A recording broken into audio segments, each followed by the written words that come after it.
Hey guys, welcome to my Let's Play of The Legend of Zelda. But we're going to do something a little different for this one, because I Let's Played Zelda on my channel, and I want to make this one special for the AFK table. Excuse me. And you'll notice, I didn't do what Zelda players are supposed to do right at the beginning. See, in my last Let's Play, I decided I want to be super overpowered as fast as I could. And in this one, we're not going to get a sword at all. This is a swordless Let's Play of The Legend of Zelda for the first quest. Now, people who have played Zelda before are already saying what you should know, and that's that you can't beat the game without a sword. That is absolutely correct.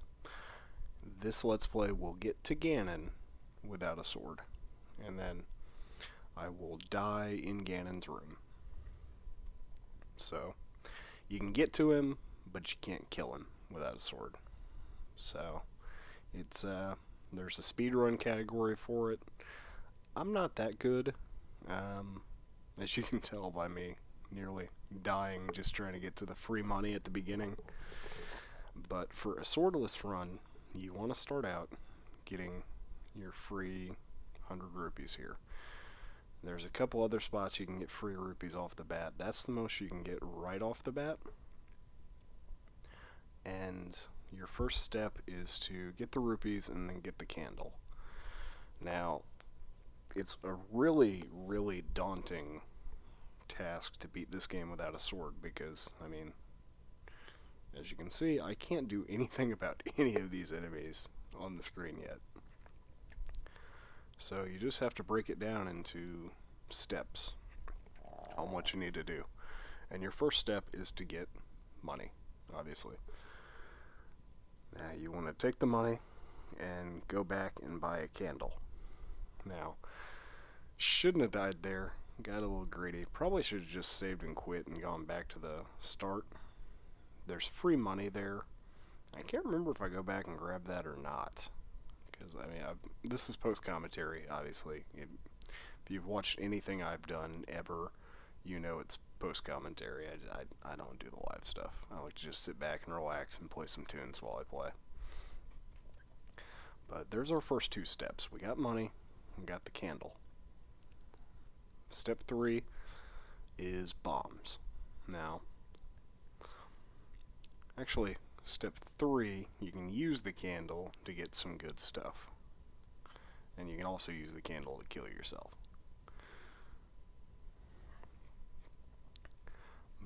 But you're gonna wanna get bombs. You can buy bombs for 20 rupees for a pack of 4 of them, but it's just not a good deal. I mean, I have to do it at a few junctures. But if you can just get bombs the natural way, that's your best bet.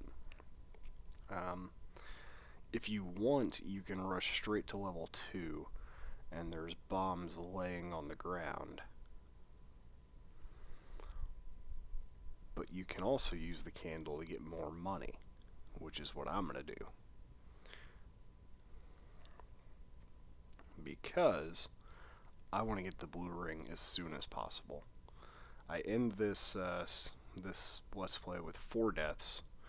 One of them was an idiot mistake that I could have saved and quit to avoid because I just simply got into a room that I shouldn't have been in, and couldn't have killed the enemy. Couldn't kill the enemies in there. Couldn't get out. The only way out was either death or save and quit. So I need the blue ring as soon as possible for this. I'm getting bounced around left and right, and that's just going to make this infinitely more manageable. I don't want to waste the free money yet on the words. On the words. Now, I don't want to waste the free money on getting the medicine yet. But 4 deaths, and that's including 1 to Ganon, the one you saw, and one where I just simply got trapped in a room and should have saved and quit. And then there's one more that I can't remember exactly where it happened, but it does. So this is just a prescription shop. I couldn't remember if it was actually rupees or not. And you'll see me a lot throughout this run, bouncing back between screens. The blue candle can only shoot out one flame per screen. Additionally, I do it to reset where enemies are a lot of the time. I take a lot of damage just from mistakes, because it's been a while since I've played this game. But there are some spots where the damage is intentional. Here I'm just trying to collect the rupees as fast as I can to get 250 to go get that blue ring. And we're almost there. That thing makes such a difference. My first take of the first episode, I didn't pick up the prescription while I was up there in the northeast corner, which I should have done, because I'm already there. I've got very little reason to go back there. And I also just went straight into level 2 without snagging the blue candle or trying to get bombs ahead of time. And it was just a bad time. It was really bad. Like, I died 5 times, and here we wasted some rupees. It happens. Honestly, I should have gotten that heart piece that's just north of me right here already. I'll go back and get it, but I should have done that now, just to economize my movements and all of that. And I'm really not in too much better of a position. Yes, I can at least fight back a little bit, but after I fire that one candle shot, I'm a sitting duck, and all I can do for the rest of that screen is just dodge. So you'll see me bounce back to another screen to reset the enemy placements, get something a little more favorable. One of the other things that I really had to keep in mind while I was doing this Let's Play was 10th enemy has the bomb. Now, it's something that a lot of people don't pay attention to. A lot of people think is gibberish. But it's a hint at the drop table in this game. And, that was the other death. That was the one I forgot about. But 10th enemy has the bomb is a hint at the drop table in the game, where without getting hit, if you kill 10 enemies in a row, the 10th enemy, if it has bombs in its drop table, will drop a bomb. Now, sometimes you have to use a bomb to kill that enemy, but the 10th enemy, that's how you can force a bomb to drop whenever you need one, which is something you have to do in this run. Like, I watched one of the guys from Cinemasker, Mike Matei, was doing this run, and he wasn't talking about 10th enemy has the bomb at all. Like, he wasn't even trying for forced bomb drops, and it took him like nearly 5 hours to do the run. He made some simple mistakes. I make a few mistakes in here and end up having to go back and grind for rupees. I make a really big mistake in level 5. Another one in level 6, just not being very efficient. And I think that's the extent of my big mistakes. Level 5, you'll see I screw up and don't keep track of my rupee count while I'm using arrows, and end up 3 rupees shy of being able to buy the bomb upgrade. And there's a shop right there that I'll open up later. But here we're just going after the heart piece. But it's one of the most sad things you'll see in a long time. Is just me right there. I got through the hard part, got her done, and sure enough, 3 rupees shy. And then by the time I got rupees, I was going to have to go through the hard part again. So level 5 has a little bit of a split to it while I go farm up some more bombs and rupees. And I'll show you guys the my preferred rupee grinding spot for whenever you don't have enough free rupees in the world because you blew them all on the blue ring right away. And one of the things I really like about Zelda is the sequence breaking. You'll notice I'm going for Dungeon 2 right off the bat here. You can do the dungeons really in any order. Like, I mean, if I wanted to, I can get to I can open up dungeon number 8 right now. I can get to dungeon 6, 5. You have to go through 3 before you can get to 4. Like there's some that just require items from other dungeons. But number 2 does not. And I didn't get bombs beforehand, but that's because there are bombs laying around in here that I can just pick up off the floor. 4 bombs. 4 bombs are the best bombs. And here I decide, you know, I'm going to leave that rupee on the ground. Just, we don't need that rupee. But the blue candle is such a struggle. It's all aboard the struggle train with this thing. Like, you can use it once per room, and then you just, oh, I guess that's it for now. I should have waited for that rope. He was going to hit the fire. I'm used to the fire, like, dying out before it can do anything. So, gonna get smart on this one, are we, Breach? Nope. No, we're not.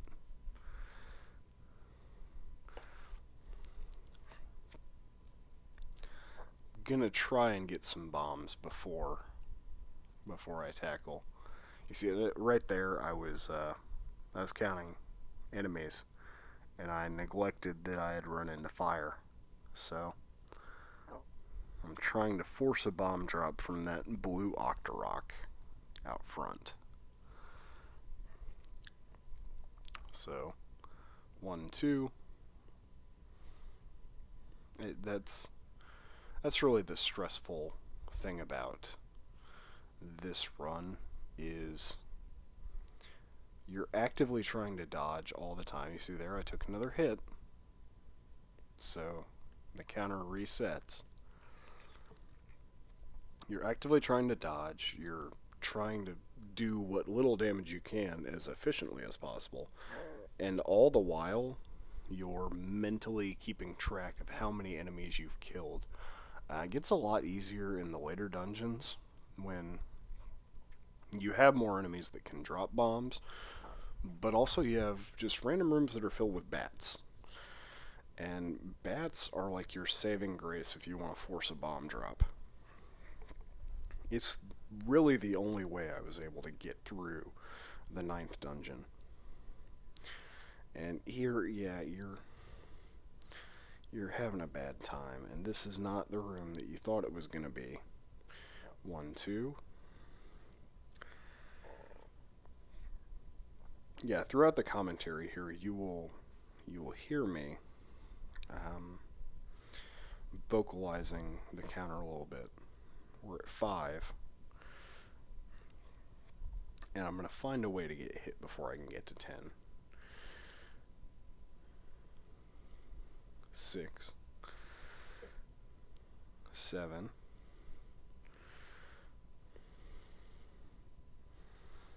here comes not 8. The one thing that would make this a lot easier is if I had gone to dungeon 1 first, because you can stun the Gorias with your boomerang, and that screwed me right there. Like that was number 9 that I killed with the fire, but he was the boss of the room, so it just instant killed the other one. And if the enemy that you kill 10th can't drop a bomb, they will drop a 5 rupee piece. So, gonna have to reset the counter before I can go for anything else, because I've already lost where I was at. And here I'm just seeing if this room drops anything, really, because I don't have the post room drops memorized. We will finish Dungeon 2 in this video, so don't you worry. We get a key there. Fire can hurt Moldorm. I don't know that that's really an efficient use of your time, because I honestly don't know which of his sections count towards the counter.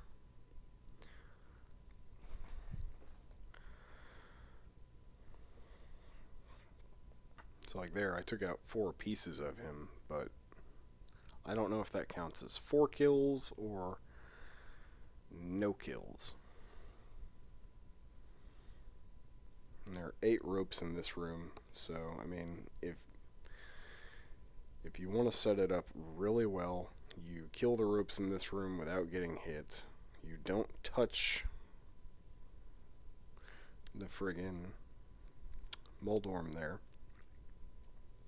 because it could throw off your counter. And then you force a bomb drop from the Gorias in the room north of here.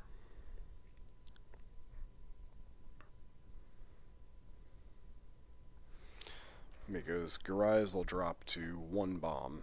The bomb does equivalent to the Master Sword or Magic Sword damage. Yeah, I think that was, I think the Moldorm chunks counted, because I got a 5 rupee piece there. I don't think I get the bomb. So that would be number 12. If the 4th enemy we kill without getting hit drops a fairy, then we'll know. That should have been a wasted bomb right there.